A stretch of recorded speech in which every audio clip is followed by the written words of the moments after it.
Hi there, and welcome to this week's story time.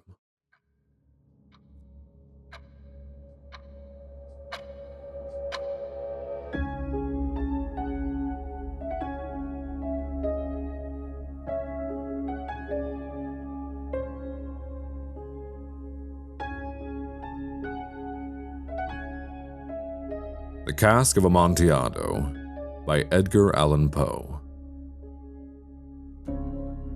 The 1,000 injuries of Fortunato I had borne as best I could, but when he ventured upon insult, I vowed revenge. You, who so well know the nature of my soul, will not suppose, however, that gave utterance to a threat. At length, I would be avenged. This was a point definitely settled, but the very definitiveness with which it was resolved precluded the idea of risk. I must not only punish, but punish with impunity. A wrong is unredressed when retribution overtakes its redresser. It is equally unredressed when the avenger fails to make himself felt as such to him who has done the wrong. It must be understood that neither by word nor deed had I given Fortunato cause to doubt my goodwill. I continued, as was my wont, to smile in his face, and he did not perceive that my smile now was at the thought of his immolation. He had a weak point, this Fortunato, although in other regards he was a man to be respected and even feared. He prided himself on his connoisseurship in wine. Few Italians have the true virtuoso spirit. For the most part, their enthusiasm is adopted to suit the time and opportunity, to practice imposture upon the British and Austrian millionaires. In painting and gemmery, Fortunato, like his countrymen, was a quack, but in the matter of old wines he was sincere. In this respect, I did not differ from him materially. I was skillful in the Italian vintages myself, and bought largely whenever I could. It was about dusk one evening during the supreme madness of the carnival season that I encountered my friend. He accosted me with excessive warmth, for he had been drinking much. The man wore motley. He had on a tight-fitting, party-striped dress, and his head was surmounted by the conical cap and bells. I was so pleased to see him that I thought I should never have done wringing his hand. I said to him, "My dear Fortunato, you are luckily met. How remarkably well you are looking today. But I have received a pipe of what passes for Amontillado, and I have my doubts." "How?" said he. "Amontillado, a pipe? Impossible. And in the middle of the carnival." "I have my doubts," I replied, "and I was silly enough to pay the full Amontillado price without consulting you in the matter. You were not to be found, and I was fearful of losing a bargain."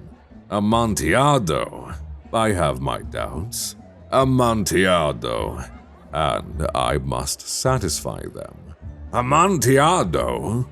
As you are engaged, I am on the way to Lucrezi. If anyone has a critical turn, it is he. He will tell me, 'Lucrezi cannot tell Amontillado from sherry.' And yet, some fools will have it that his taste is a match for your own. Come, let us go." "Whither?" "To your vaults." "My friend, no.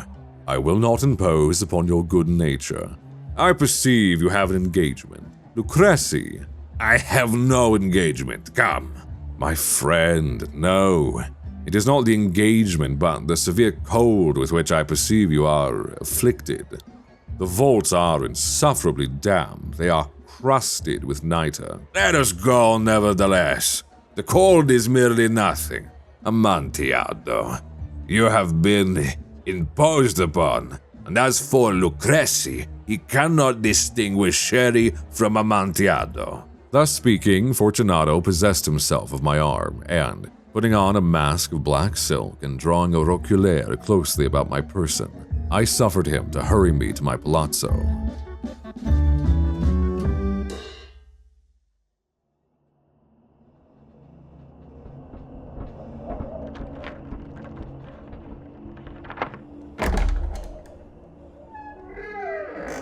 There were no attendants at home. They had absconded to make merry in honor of the time. I had told them that I should not return until the morning, and had given them explicit orders not to stir from the house. These orders were sufficient, I well knew, to ensure their immediate disappearance, one and all, as soon as my back was turned.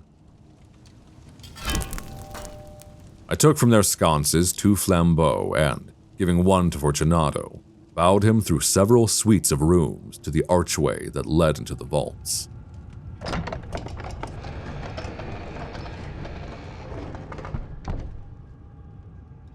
I passed down a long and winding staircase, requesting him to be cautious as he followed.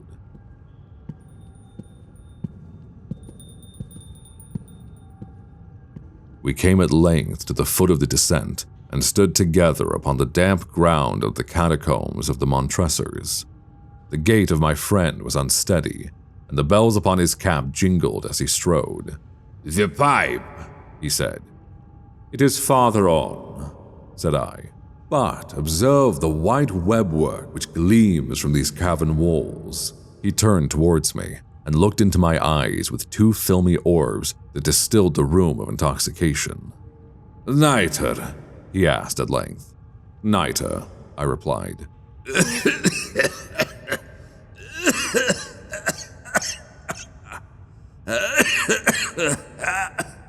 "How long have you had that cough?" My poor friend found it impossible to reply for many minutes. "'Tis nothing," he said at last. "Come," I said with decision. "We will go back. Your health is precious. You are rich, respected, admired, beloved. You are happy as once I was. You are a man to be missed. For me it is no matter. We will go back. You will be ill, and I cannot be responsible. Besides, there is Lucrece." "Enough," he said. "The cough's a mere nothing. It will not kill me. I shall not die of a cough." True, I replied. And indeed, I had no intention of alarming you unnecessarily, but you should use all proper caution. A draught of this meadow will defend us from the damps. Here I knocked off the neck of a bottle which I drew from a long row of its fellows that lay upon the mold. "Drink," I said, presenting him the wine.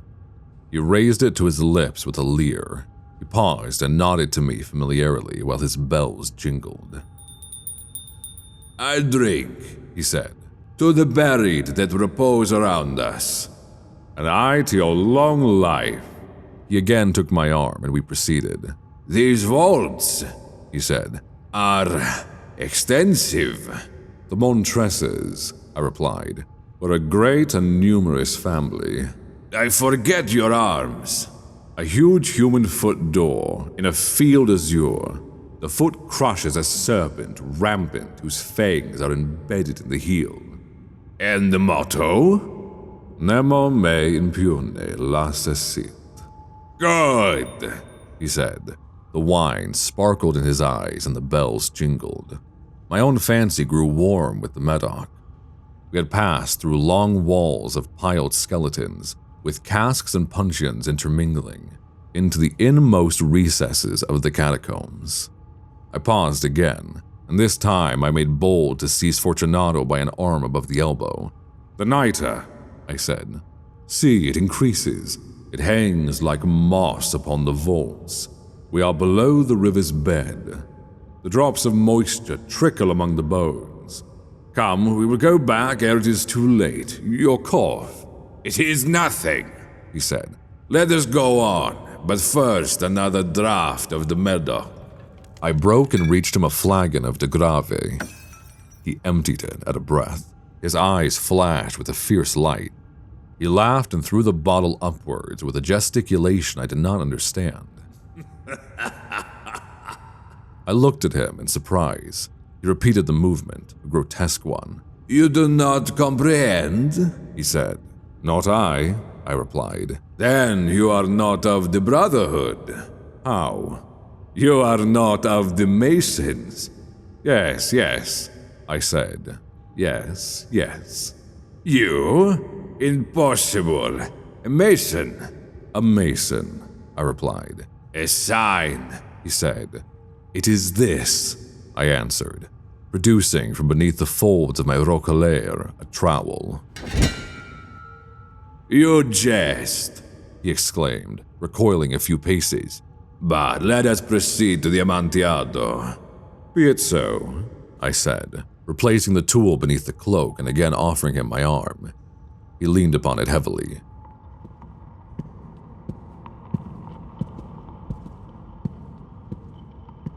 We continued our route in search of the Amontillado.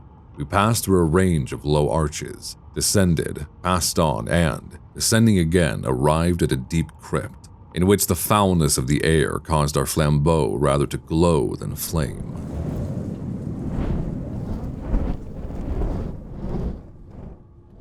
At the most remote end of the crypt, there appeared another, less spacious. Its walls had been lined with human remains, piled to the vault overhead, in the fashion of the great catacombs of Paris. 3 sides of this interior crypt were still ornamented in this manner. From the 4th side, the bones had been thrown down and lay promiscuously upon the earth, forming at one point a mound of some size.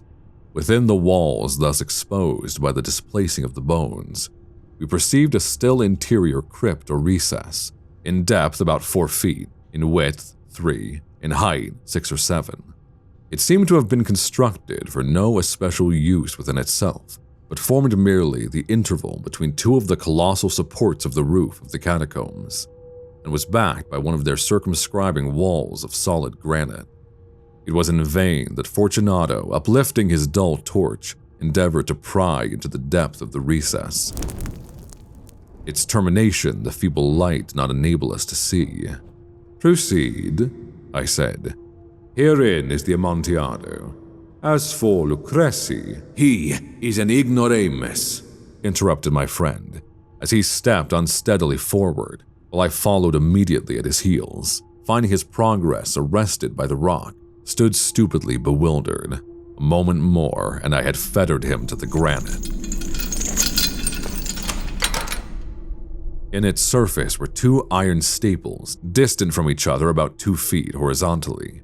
From one of these depended a short chain, from the other a padlock. Throwing the links about his waist, it was but the work of a few seconds to secure it. He was too much astounded to resist. Withdrawing the key, I stepped back from the recess. Pass your hand, I said, over the wall. You cannot help feeling the nitre. Indeed, it is very damp. Once more, let me implore you to return. No? Then I must positively leave you. But I must first render you all the little attentions in my power. The Amontillado, he said, not yet recovered from his astonishment. True, I replied. The Amontillado. As I said these words, I busied myself among the pile of bones of which I have before spoken. Throwing them aside, I soon uncovered a quantity of building stone and mortar. With these materials, and with the aid of my trowel, I began vigorously to wall up the entrance of the niche.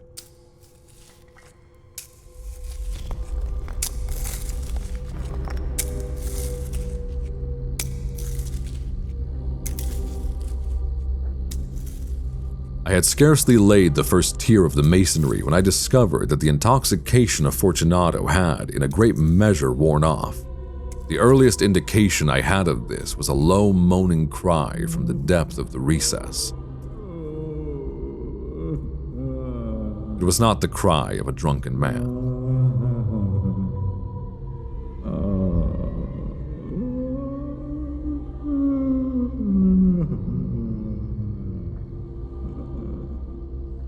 There was then a long and obstinate silence.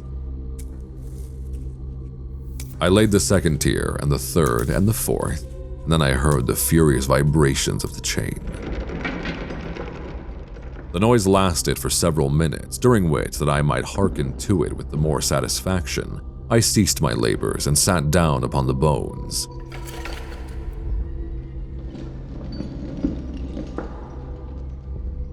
When at last the clanking subsided, I resumed the trowel and finished without interruption the 5th, the 6th, and the 7th tier. The wall was now nearly upon a level with my breast. I again paused and, holding the flambeau over the masonwork, threw a few feeble rays upon the figure within. A succession of loud and shrill screams bursting suddenly from the throat of the chained form seemed to thrust me violently back. For a brief moment I hesitated. I trembled. Unsheathing my rapier, I began to grope with it about the recess, but the thought of an instant reassured me. I placed my hand upon the solid fabric of the catacombs and felt satisfied. I reapproached the wall. I replied to the yells of him who clamored. I re-echoed. I aided. I surpassed them in volume and in strength. I did this, and the clamorer grew still.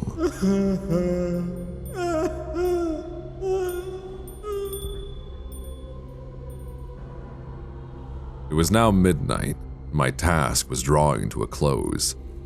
I had completed the 8th, the 9th, and the 10th tier. I had finished a portion of the last and the 11th. There remained but a single stone to be fitted and plastered in. I struggled with its weight. I placed it partially in its destined position, but now there came from out the niche a low laugh that erected the hairs upon my head.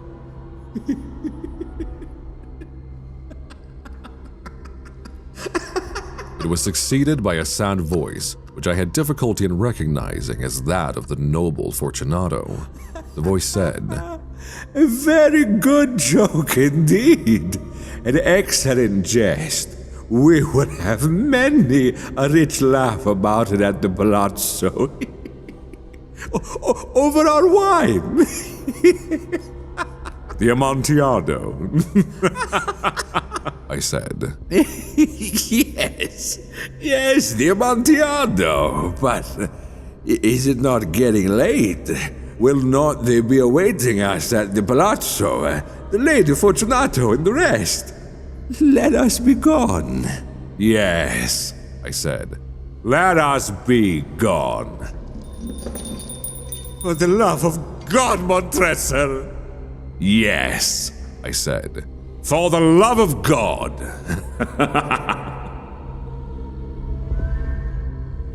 But to these words I hearkened in vain for a reply. Fortunato. No answer. I called again. Fortunato. No answer still. I thrust a torch through the remaining aperture and let it fall within.